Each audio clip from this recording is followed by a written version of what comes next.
Interrogating the dead is a long-standing tradition in Baldur's Gate, but there's a catch. Most corpses are reluctant to converse with their own killer. Corpse seems willing to speak, but not to its killer. What many players are unaware of is that you can utilize the Disguise Self-Level 1 Illusion spell to take on another identity, compelling the corpses of your own victims to divulge their secrets. In our opinion, this isn't merely a clever trick, but a real game changer for uncovering hidden lore, finishing side quests, or discovering that elusive clue that many players overlook. It's a remarkable example of how blending seemingly unrelated spells can yield ingenious solutions, allowing you to feel like a genuine master of arcane manipulation.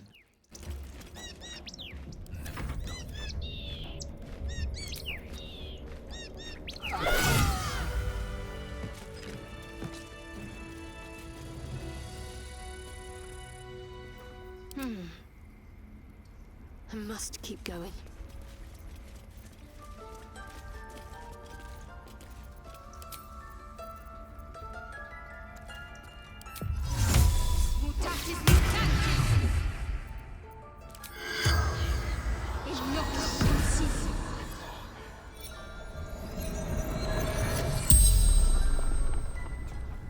The corpse regards you lifelessly. Try to protect our grove.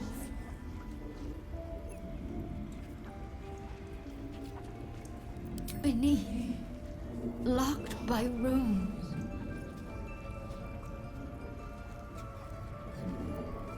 Wolf rune, wrath.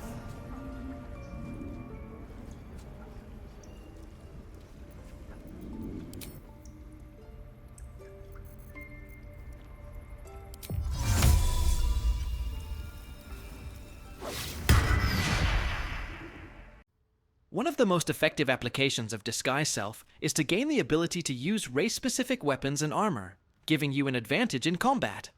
Certain weapons can only provide their unique attributes if the user belongs to a specific race. Take the famous Githyanki Greatsword, for instance. It possesses the Githborn Psionic Weapon attribute, which allows its wielders to inflict an extra 1d4 psychic damage. But this attribute is only granted if the wielder is a Githyanki. In this case, I'm using it with Lae'zel, and the psychic damage shows up instantly.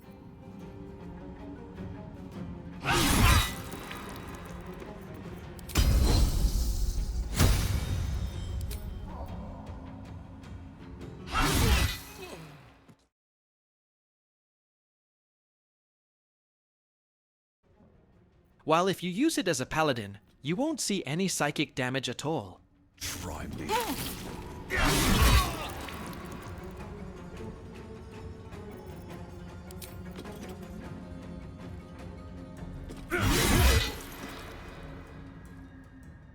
However, by becoming a Githyanki, you can fully exploit this sword. For example, here's Shadowheart in the form of a Githyanki.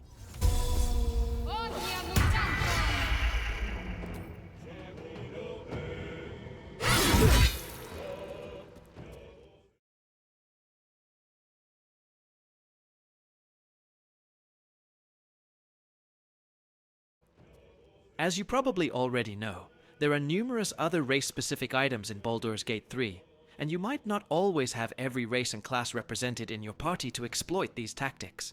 Thus, Disguise Self remains a fantastic strategy for winning difficult battles, if your Bard or Human Ranger isn't performing up to par. Calm Emotions is likely one of the most overlooked spells in Baldur's Gate 3. This level 2 enchantment spell enables spellcasters to magically calm intense emotions in targeted creatures. The affected target becomes neutral towards any creatures it was previously hostile to. Additionally, it cannot be charmed or frightened for the duration of the spell, and if cast on targets that are already charmed, frightened, or enraged, it immediately ends those mind-affecting conditions. For the purpose of this video, we will utilize it to eliminate the lured condition during the battle with the Harpies in the secluded cove in Act 1. It's puzzling why this spell is so underrated, especially since it can be effectively applied in numerous situations. On higher difficulty settings, like Honor Mode, it can genuinely be a lifesaver. Contrary to its description, there are no restrictions on targeting humanoids only, and several enemies possess unique rage-like effects that can be dispelled with calm emotions. This includes any effect within the rage status group, such as the Owlbear's Rage, the Distressed debuff from the Owlbear Mother, the Spider Queen's Wrath, the Frenzied Fury used by Flint, the Bloodlust from Redcaps, the Berserk effect from Flesh, the Deathbringer's Legacy from Saravok Anchev, and the Mist Most Scarlet from Orin.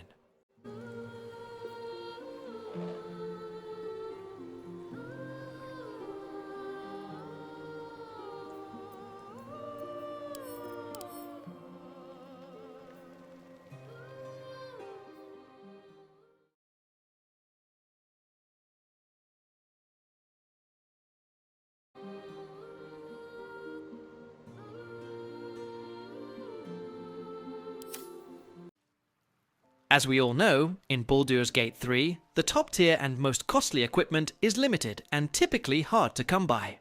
Therefore, you need to think carefully before selling anything, and it can be quite a struggle to decide which party member should get a rare, unique weapon.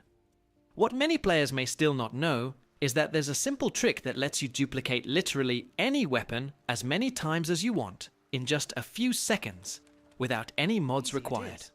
The key idea is to use Invoke Duplicity to create a clone that has the weapon you want to duplicate. Then, you can execute a disarming attack, and if it works, the illusion will disappear, but the extra weapon will remain for you to collect. Naturally, Shadowheart is the best choice for this.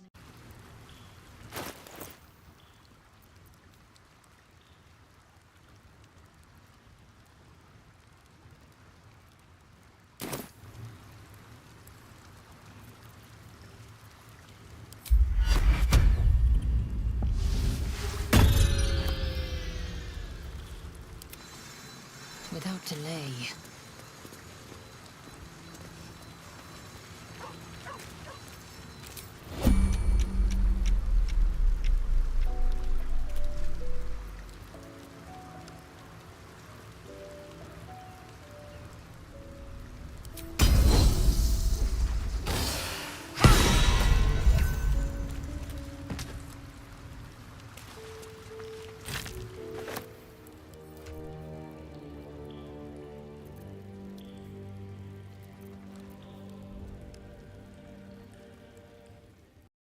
As you approach the conclusion of Act 1 and beyond, you'll begin to notice peculiar small holes in Baldur's Gate 3, which are far too tiny for an average person to enter. These openings or caverns are typically discovered by successfully passing a perception check. The common strategies to access these cramped spaces include using the Disguise self-spell to morph into smaller races like gnomes or halflings, or employing the Wild Shape spell to transform into a mouse, provided you have a druid in your group. However, it's possible that your party lacks a druid, and there are numerous minuscule holes in the game that cannot be accessed even by gnomes or halflings. For instance, this very small burrow hole at Waukeen's Rest. The solution continues to be the Disguise self-spell, but the secret lies in combining it with the Enlarge or Reduce spell. First, cast Disguise Self to become a gnome, and then use Reduce on your character. This technique will permit you to access practically any tiny space you discover in the game. And which part of me is supposed to fit in there exactly? I'm a large man, and that's a very small hole.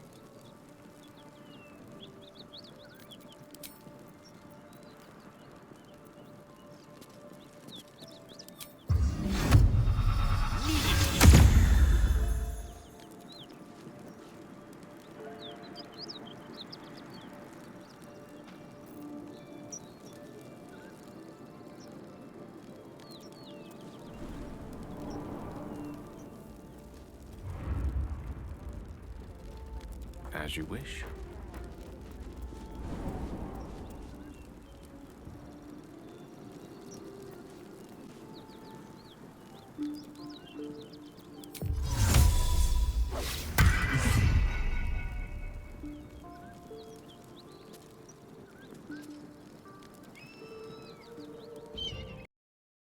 As you may already know, Feign Death in Baldur's Gate 3 is classified as a level 3 necromancy spell, which you can learn at level 5, and it allows you to place a willing ally into a magical coma, granting them resistance to all damage except psychic and immunity to poison or disease. What you might not have realized yet is that this spell, often undervalued, can also be used to exploit merchants.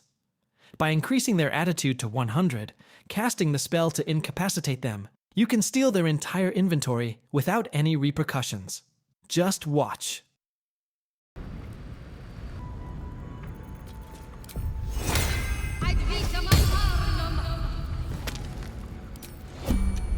How delicious.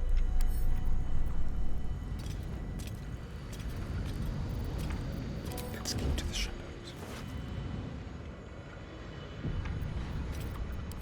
So, a quick profit. Don't mind me.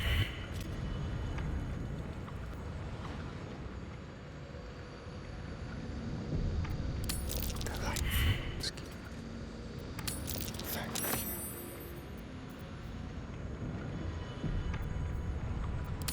Not even a challenge. Almost too easy. Quick and easy. You're coming with me like candy from a lamp. What a generous pocket. Blessed oblivious son.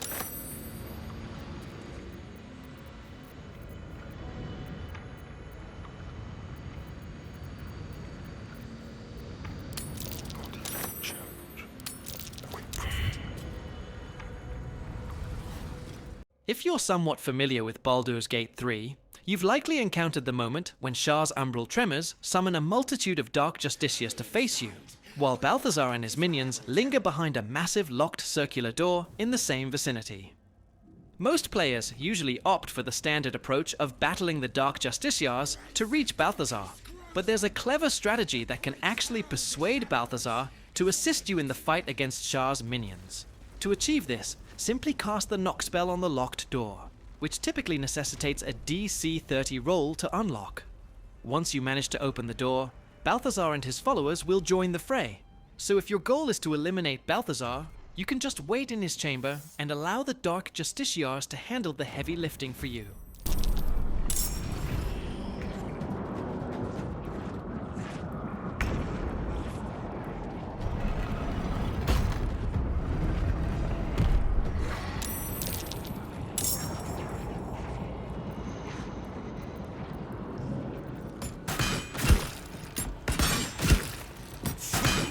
You think striking down my body will be the end of me?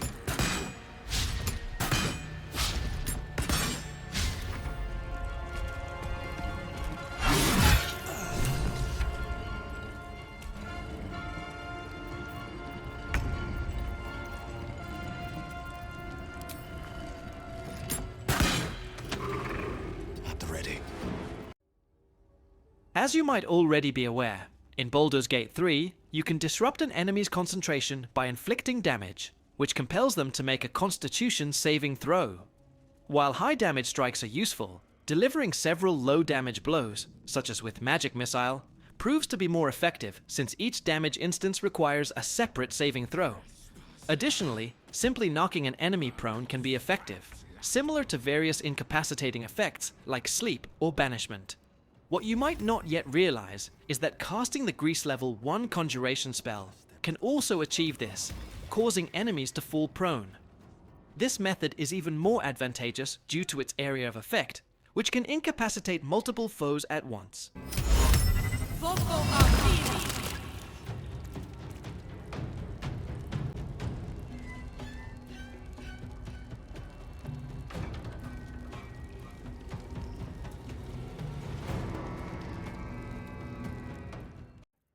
If Auntie Ethel was left with Mayrina in the sunlit wetlands, or if Ethel's deal was accepted and the hag took Mayrina with her, then Mayrina is absent in the third act of Baldur's Gate 3.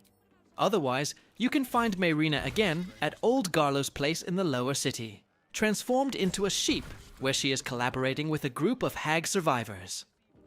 Most players will try to destroy the voodoo doll to bring Mayrina back to her original form, which is definitely achievable, but it will require some time and effort since the doll keeps floating around the room. Furthermore, Mayrina, who has 8 health, takes 1 damage every time the doll is hit, while the doll has 30 health. Thus, you need to destroy the doll in no more than 7 hits, or heal Mayrina in time. What many players still do not know is that Mayrina can be rescued with just 1 move by casting Remove Curse on either her or the cursed doll. At the ready.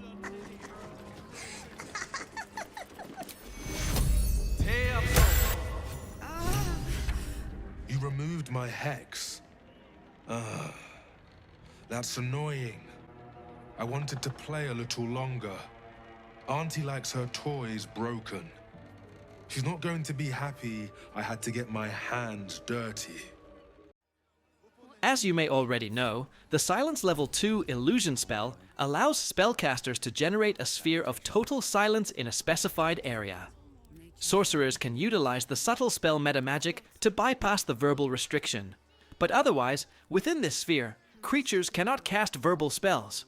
You can easily identify them, because if a spell is grayed out in your user interface, it can't be cast while you are silenced. What you might not yet understand is that it is indeed feasible to cast spells while silenced, as long as they do not require a verbal component.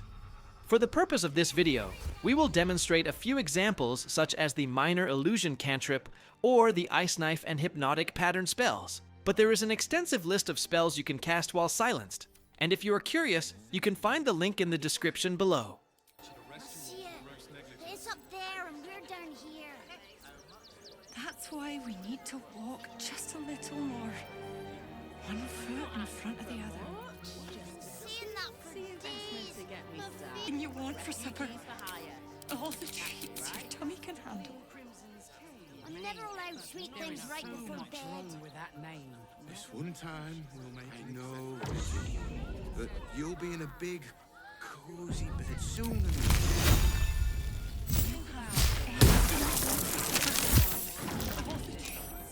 That's why we need to walk just a little more.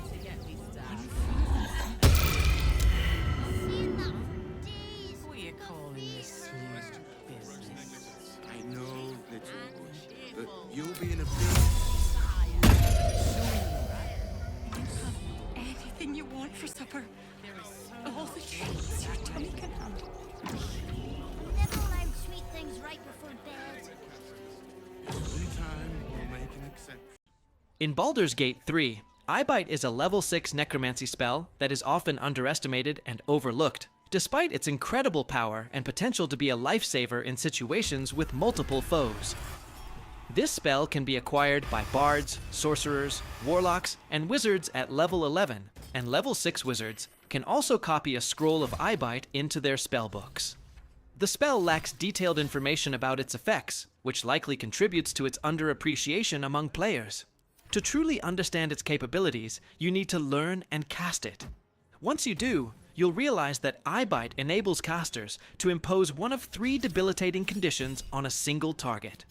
Specifically, while maintaining concentration, you can cast 3 variants of Eyebite without using a spell slot, allowing you to inflict panicked, sickened, or asleep. This may seem nice, but not particularly remarkable, right?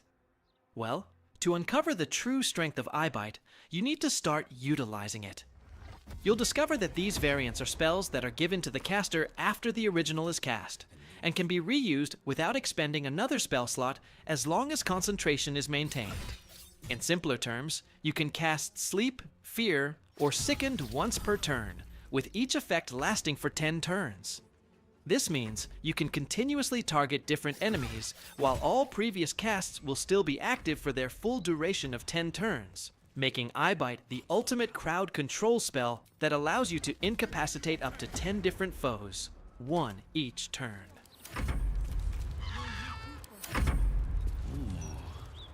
Still breathing, despite everything.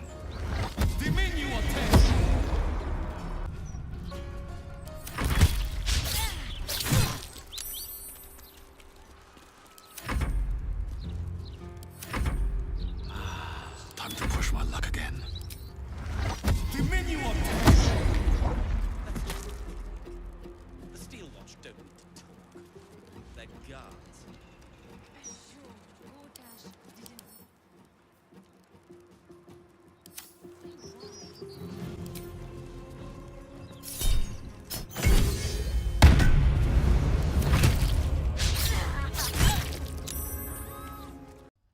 From our standpoint, Arcane Lock is likely one of the most overlooked spells in Baldur's Gate 3, yet it can be incredibly effective if you know how to apply it. This level 2 Abjuration spell allows you to magically seal a door or container for 10 turns, making them impervious to lockpicking, or the knock spell. What a lot of players don't realize is that with a little imagination, this frequently ignored spell can actually be a lifesaver. For instance, it stops NPCs from hearing or seeing what's happening on the other side of the door. Likewise, you can prevent enemies from entering or exiting a room, which allows you to engage in combat right by the door without other foes hearing the conflict and rushing to assist. This tactic can be particularly useful when there are numerous enemies nearby, such as in the Last Light Inn or the Githyanki Creche. Some foes will even stand next to the door to melee attack it from the other side, giving you the opportunity to use spells like Spirit Guardians to deal damage through the locked door. Moreover, before casting Arcane Lock, you can even place a large AoE spell in front of the door inside the room to damage the enemies trapped within. And the greatest advantage is that Arcane Lock doesn't require concentration at all.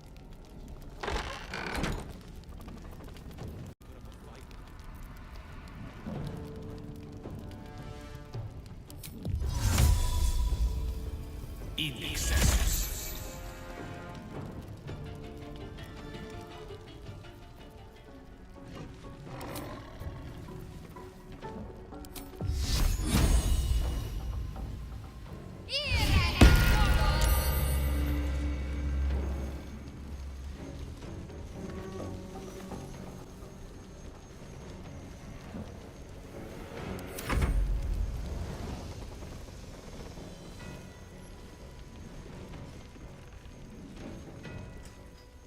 The web spell is classified as a level 2 conjuration. It enables spellcasters to summon a sticky and flammable web in a designated area within their range. Any creatures that move into or enter this area will have their speed reduced by half and may become ensnared in the web. What many players don't realize is that by crafting a web, it can function as a cushioned surface to jump onto from elevated heights, completely negating any falling damage. You won't even be knocked prone. This is a clever and highly effective strategy when you need to jump from high locations and don't have access to featherfall. This benefit. Teachers care when we would be reckless. No time to rest. Certainty when we would have doubt. So is it done?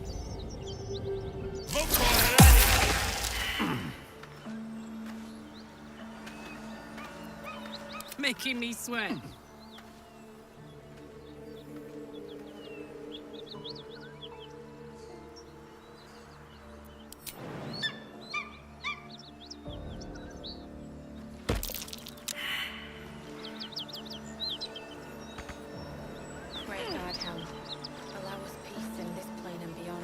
Waiting. When we would be reckless.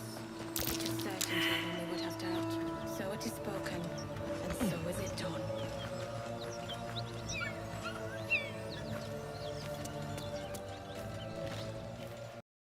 We are all familiar with and appreciate the Darkness and Fog Cloud spells. Darkness, classified as a level 2 evocation spell, enables spellcasters to create a cloud of darkness in a designated area that obscures vision and causes blindness to anyone caught within it. Fog Cloud is a level 1 conjuration spell that permits spellcasters to generate a sphere of fog in a specified area, significantly obscuring visibility and blinding creatures present in that space. The primary purpose of these spells is to block ranged attacks from penetrating a specific area.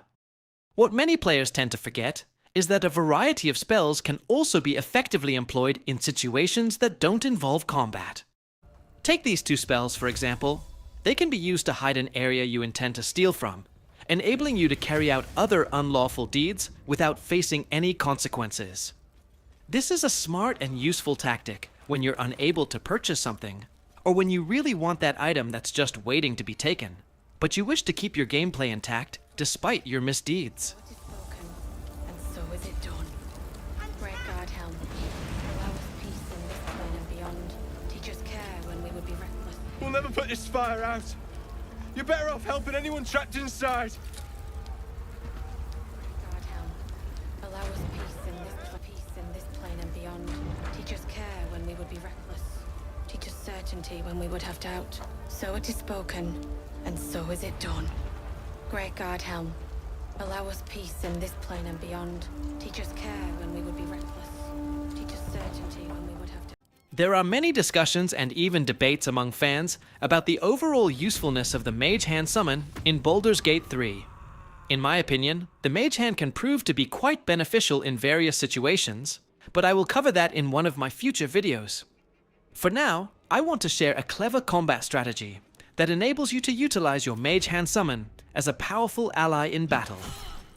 In numerous combat situations, it can genuinely be a lifesaver, as the additional damage it provides can significantly alter the fight's outcome.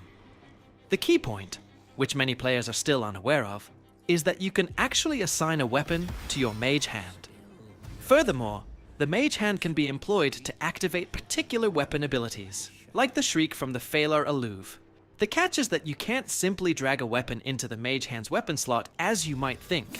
Instead, you need to drop the weapon on the ground first, then select the Mage Hand and choose the pickup action.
If you're at all acquainted with Baldur's Gate 3, you probably know about the tactic of tainting the booze tub at the Goblin camp. Simply approach it and use the combined menu to add poison. However, this technique necessitates being right next to it, and with all those goblins nearby, you'll need to employ various additional strategies like distraction or invisibility to successfully poison the booze. In this brief video, we will demonstrate a clever trick that most players probably never even thought about, enabling you to poison the goblins from afar, without even having poison in your inventory or getting close to the booze tub. Believe it or not, it's just a secret use of the Ray of Sickness, the level 1 necromancy spell. Just watch.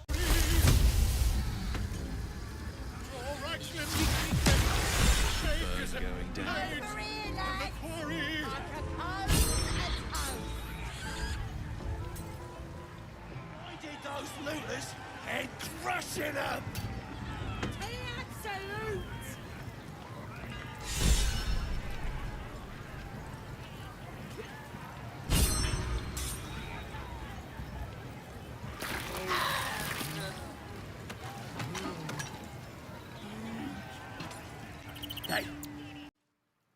As we all know, in Baldur's Gate 3, the top tier and most costly equipment is limited and typically hard to come by. Therefore, you need to think carefully before selling anything, and it can be quite a struggle to decide which party member should get a rare, unique weapon. What many players may still not know is that there's a simple trick that lets you duplicate literally any weapon as many times as you want in just a few seconds, without any mods required. The key idea is to use Invoke Duplicity to create a clone that has the weapon you want to duplicate. Then, you can execute a disarming attack, and if it works, the illusion will disappear, but the extra weapon will remain for you to collect. Naturally, Shadowheart is the best choice for this.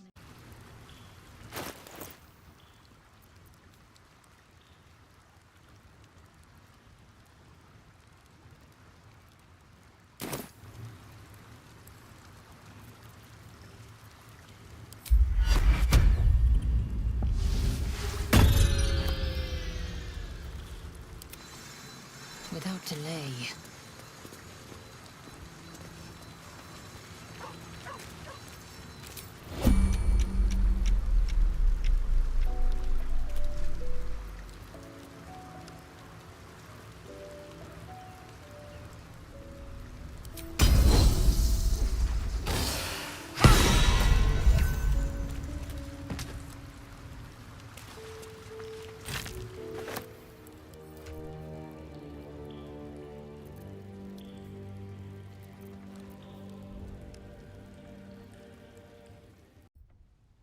The well-known, yet often overlooked minor illusion cantrip proves to be incredibly beneficial in Baldur's Gate 3, even during combat scenarios.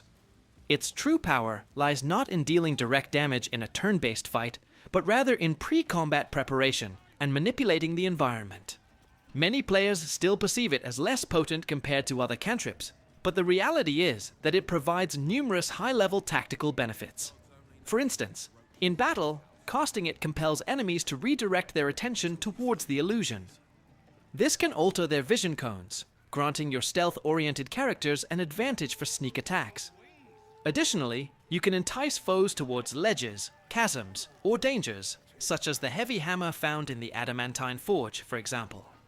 Furthermore, the illusion acts as a physical object that can activate pressure plates, or be positioned over poison vents to obstruct them. Another tactic we love, as shown in this video, is to attract several foes to a designated location, or a close-knit cluster prior to striking the area with a powerful AoE spell.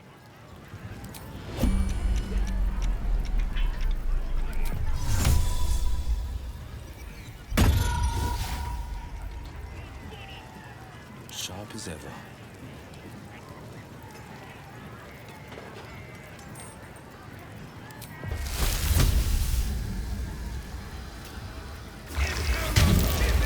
Being arrested for assault. Judging by the look on this guard's face, you're getting off lightly.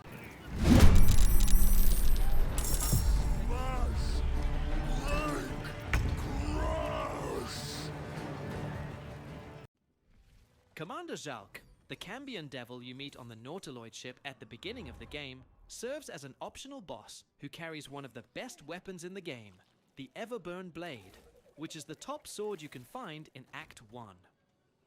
However, engaging him in combat can be quite risky, particularly if you are using an origin character, as this means your party only has 2 members, and you haven't rescued us to join you in the battle.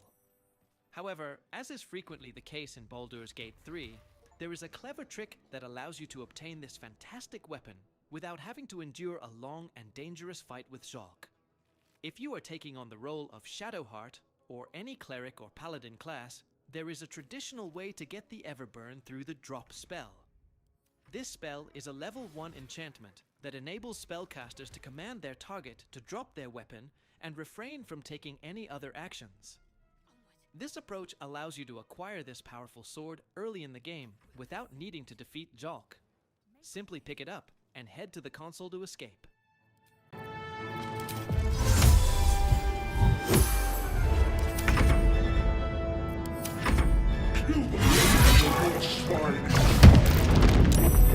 Nearly out of sky.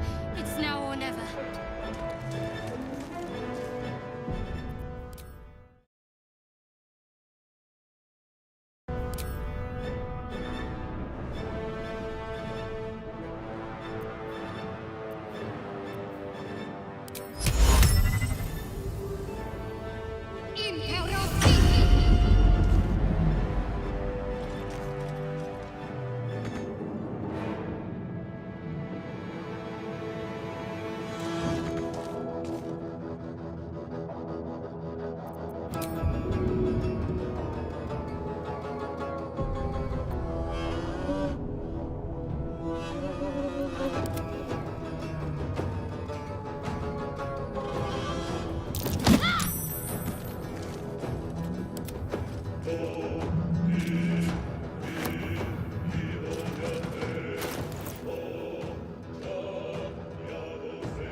No time to waste.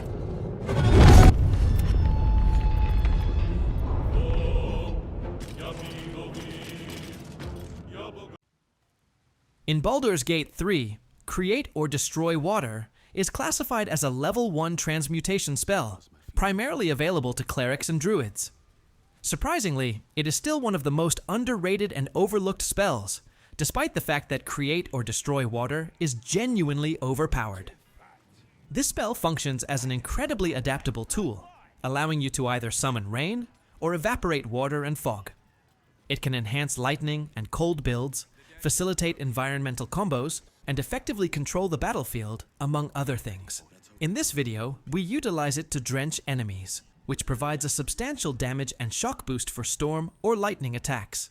However, it can also be employed to create difficult terrain, freeze enemies with ice, extinguish flames, eliminate hazardous fire or water-based surfaces, reveal invisible foes, and remove the wet status from allies.